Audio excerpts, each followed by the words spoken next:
Aujourd'hui, je vais te parler d'un sujet très personnel, l'alimentation émotionnelle. Et si j'en parle avec autant de cœur, moi aussi je suis passée par là.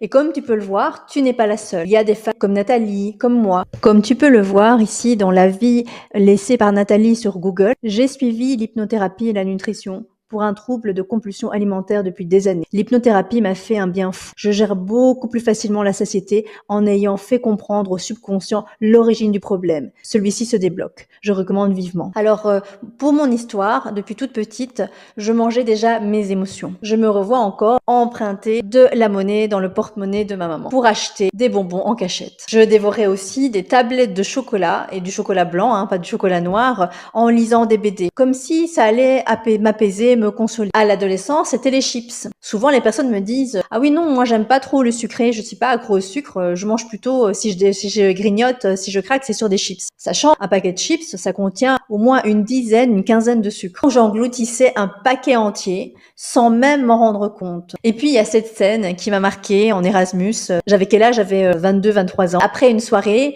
je suis allée grignoter, seule dans la cuisine commune, dans le noir, devant le frigo. Et là, une fille du groupe qui me voit, elle me surprend et elle dit devant tout le monde: mais pourquoi tu manges dans le noir comme ça? Malgré la honte, donc clairement j'avais vraiment honte, j'étais vraiment gênée. Malgré ça, je n'arrivais pas à m'arrêter. Et je me vois encore continuer comme si je continuais et que je disais rien, elle allait pas me voir en fait, alors qu'elle venait juste de me voir. Sa remarque en fait, ce qui s'est passé, c'est qu'elle me donnait encore plus envie de manger en fait. Alors, à la fin de cette vidéo, je vais te donner justement ce qui m'a permis de réussir à me libérer de ce cercle vicieux et à perdre du poids durablement. Alors l'alimentation émotionnelle, c'est quoi? C'est ce moment où on mange non plus pour nourrir son corps, mais pour anesthésier quelque chose, pour calmer quelque chose à l'intérieur de nous, une émotion ou plusieurs émotions. Et ça peut être de la fatigue, ça peut être de la tristesse, du stress, de l'ennui, ça peut être une dépression, ça peut être des frustrations enfouies, une colère enfouie. Et donc ce n'est pas, la perte de poids, je dis toujours, ce n'est pas une question de volonté. Souvent j'entends lors de mes programmes des personnes me dire voilà, j'ai déjà été chez un tel, une telle, et j'ai pas réussi à mettre en place. Des fois c'est même, c'est pas forcément des régimes restrictifs, mais c'est des fois des rééquilibrages alimentaires,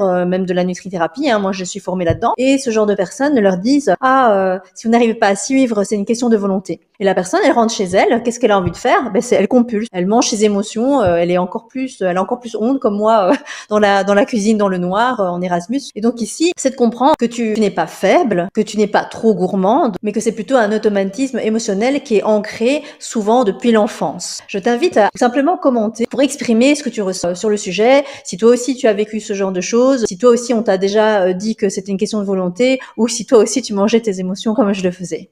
Alors, comment est-ce que je m'en suis sortie? Ce qui m'a vraiment aidé, c'est pas du tout, contrairement à ce qu'on pourrait le croire, un régime, bien au contraire. Ce qui m'a vraiment aidé, c'est de faire un travail sur moi-même. Je le dis toujours, la nutrithérapie, la micronutrition, c'est bien, mais c'est indissociable avec l'alimentation émotionnelle. Également, l'alimentation émotionnelle n'est pas suffisante sans tenir compte de la micronutrition et de son corps et de ses besoins non plus. J'ai commencé par la nutrithérapie, la micronutrition, et là, j'ai déjà commencé à obtenir de bons résultats. Mais il manquait encore quelque chose.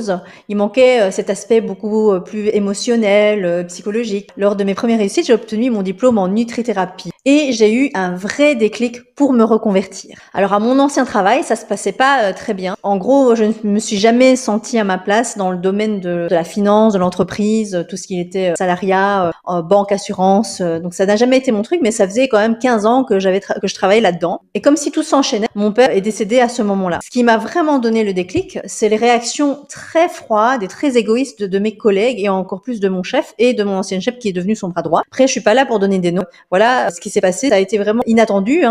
Toute perte de parents ou d'êtres qu'on aime, ce n'est pas que ce soit surprenant ou pas. C'est quelque chose qu'il faut accueillir, qu'il faut vivre. Il faut vivre son chagrin, il faut vivre son deuil. Après, les remarques liées à la qualité de mon travail, comme quoi, après 3 mois, 6 mois, on s'était dit qu'on m'avait donné assez de temps pour gérer ce deuil. Je me suis dit qu'il était temps de changer de vie parce que ce genre de remarques, ça ne me plaisait pas. Et après avoir perdu mon papa, qui était mon pilier, c'est un être cher, j'ai décidé de me reconvertir. J'ai commencé par accompagner des personnes en cabinet, uniquement en nutrithérapie. Et même si ça fonctionnait pour pas mal de personnes, beaucoup de personnes avaient le même blocage que moi. Elles mangeaient leurs émotions. J'avais beau leur donner les meilleurs conseils en nutrithérapie, en micronutrition, elles pleuraient même, il y avait des larmes qui montaient et elles avaient une telle charge mentale que c'était en fait toutes les choses qu'elles avaient accumulées depuis des années, qu'elles avaient refoulées. Et donc, juste leur donner des conseils en nutrition les meilleurs ne suffisait pas. Alors, j'ai décidé d'aller plus loin. Pour les aider, j'ai décidé de me former en hypnose et en même temps de me former également à la psychonutrition. Et là, ça a été une vraie révélation. Non seulement pour mes patients, mais aussi pour moi. Comme j'étais passée par là, je savais exactement ce qu'elles ressentaient. Et en même temps, en me formant, j'ai débloqué pas mal de choses en moi. J'ai fait un vrai travail sur moi-même, en profondeur, sur mes émotions, mes croyances, mes conditionnements, mon histoire. Et j'ai aussi appris à reconnaître mes vraies sensations de faim, à écouter mon corps, à aller voir les causes profondes de certains comportements alimentaires qui me restaient encore malgré la nutrithérapie. Et que probablement, si j'étais retournée voir un spécialiste de la perte de poids ou même en nutrithérapie ou en micronutrition, la personne m'aurait dit que je n'avais aucune volonté. Et donc là, je découvre énormément de choses, je débloque énormément de choses, j'ai le déclic. Je trouve l'origine, même les origines de mon alimentation émotionnelle. Que ce soit comprendre ses émotions, que ce soit aller travailler en profondeur grâce à des régressions en hypnose, que ce soit reconnaître les vraies fins également. Enfin, c'était l'origine de ma manière de gérer les émotions tout court, pas seulement liées à l'alimentation. Et c'est ça qui était intéressant. Résultat, j'ai fait la paix avec ces origines et j'ai reprogrammé mon subconscient. J'ai travaillé sur mon rapport au sucre, sur la culpabilité. Je me culpabilisais tout le temps et aussi le regard des autres. C'est vraiment des spirales infernales. Et aujourd'hui, je peux le dire avec grande fierté, je ne mange plus mes émotions. Il m'arrive souvent de vivre des choses intenses comme le départ de mon papa, des choses graves, des choses un peu moins graves, et malgré tout, je ne remange plus mes émotions. Et pour moi, ça, c'est la vraie liberté. La vraie liberté. Et aussi, je mange quand j'ai faim, je prends du plaisir à table, lorsque je mange chacun de mes repas, je prends plaisir, je goûte et je mange en pleine conscience. Et surtout, je ne mange plus dans le noir et en cachette. Si toi aussi, tu as vécu ça, le fait de manger en cachette dans le noir ou manger tout simplement en cachette, si toi aussi, tu as envie de te libérer de cette spirale infernale et vivre comme moi, comme Nathalie, libérée de cette alimentation émotionnelle, dis-le moi en commentaire. Je vais te donner ici dans cette vidéo quelques clés pour te libérer de ce cercle vicieux. Si je te partage ça aujourd'hui, c'est parce que je te souhaite à toi aussi de te libérer de ce cercle vicieux. Les premières choses, donc la première clé, c'est de prendre conscience de ces automatismes. Alors, est-ce que tu manges quand tu as faim? Est-ce que tu manges quand tu es stressé? Est-ce que tu manges quand tu es frustré, fatigué, déprimé, triste?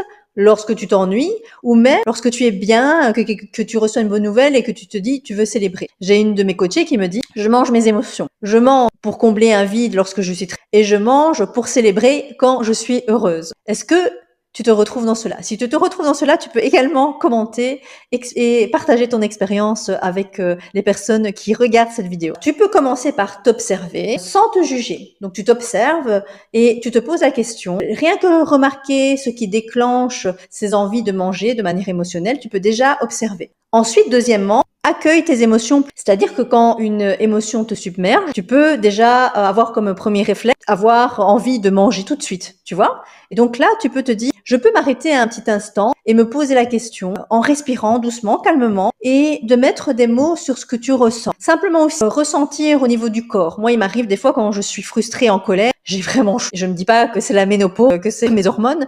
Je sais maintenant que c'est parce que je suis en colère, frustrée, que mon corps essaye de me donner un message. Et souvent, déjà, rien que de faire ça, ça change tout. Sache que tu n'as pas besoin d'anesthésier ces émotions avec la nourriture. Troisièmement, note ce que tu ressens avant de manger. Tu peux peut-être tenir un carnet ou tout simplement sur ton téléphone et noter ce que tu ressens avant de manger. Alors, je vais manger ici. Est-ce que j'ai vraiment faim? Qu'est-ce que je ressens là tout de suite? Ou même, je dis toujours, après avoir mangé. Donc, si tu n'arrives pas à le faire, et c'est souvent lorsqu'on ne se souvient pas de ce qui s'est passé que on laisse le subconscient prendre le relais. Le subconscient, c'est quoi? C'est la partie qui est profonde, qui décide. Elle constitue 95% de son esprit. C'est notre pilote automatique. Et donc, ça veut dire que le pilote automatique a pris le relais. Se poser la question, c'est déjà revenir en pleine conscience. Mais admettons, on est après. Il n'est pas trop tard. Tu peux faire le même exercice et te poser la question, pourquoi est-ce que j'ai mangé de cette manière? Quatrièmement, reviens à des repas simples, naturels et nourrissants. Je rejoins ce que je viens de dire tout à l'heure lorsque je disais que la nutrition et l'alimentation émotionnelle étaient indissociables. Un corps qui a faim, qui manque de nutriments, envoie souvent des signaux de faim, même quand ce n'est pas une vraie faim. Quand il est en carence,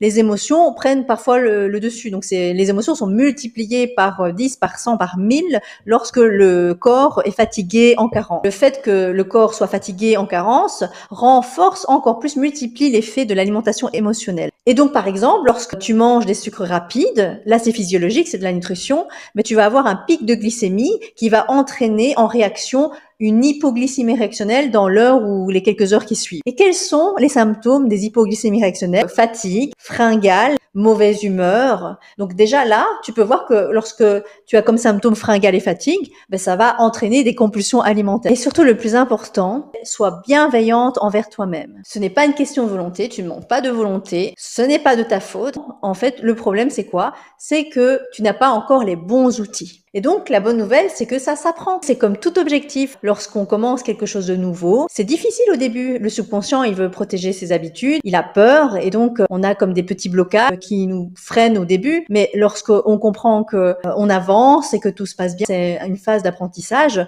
et tout se met en place. Donc, le secret, c'est de faire progressivement, petit pas par petit pas, et surtout d'être douce et bienveillante envers soi-même. Et tout cela, je te l'explique dans ma formation en ligne, où je te montre, où je t'offre un processus de A à Z, comme une feuille de route qu'il suffit de suivre pour réussir à atteindre ton objectif. Si tu veux plus d'informations sur cette formation en ligne, je t'invite à lire la description et d'accéder au lien avec toutes les informations de cette formation. Il est tout à fait possible de se libérer de cette alimentation émotionnelle. Je suis là pour t'accompagner étape par étape. Et si tu veux en savoir plus, n'hésite pas à t'abonner, à activer la cloche pour recevoir les notifications liées aux nouvelles vidéos que je vais sortir. Tu peux également laisser un petit pouce, un petit like pour montrer que c'est quelque chose qui t'intéresse et pour me motiver à créer encore plus de vidéos comme celle-ci. Également, si tu commentes recettes, je t'envoie un e-book avec une introduction à la nutrithérapie et la micronutrition et l'alimentation émotionnelle, suivi de 10 recettes qui te permettront déjà de commencer cette belle aventure. Commente recette en commentaire.